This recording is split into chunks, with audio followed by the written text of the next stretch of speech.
പപ്രച്ഛതം ദൈവഹിതേന ദൃഷ്ടം ഭദ്രം യദൂനം പരമപ്രശാന്തം വാർത്താം സഖേ കീർത്തതീർത്ഥകീർത്തേർ ഗോപീശിശോരിത്യഥ നിർമ്മലാത്മാ.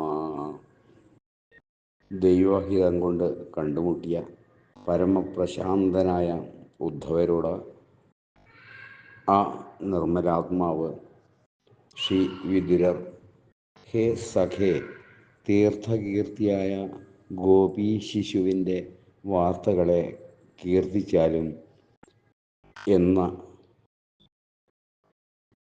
യാദവന്മാരുടെ എല്ലാവരുടെയും മംഗളത്തെക്കുറിച്ച് ആരാഞ്ഞു. ശ്രീകൃഷ്ണ ഭഗവാന്റെ കഥകൾ തീർത്ഥം തന്നെയായതിനാൽ ഭഗവാൻ തീർത്ഥകീർത്തിയാണ്. വിതുരരും ഉദ്ധവരും ഭാഗവതോത്തമന്മാർ തന്നെ. അവർക്ക് ഭഗവാനെക്കുറിച്ച് അല്ലാതെ മറ്റെന്താണ് പറയാനുള്ളത്?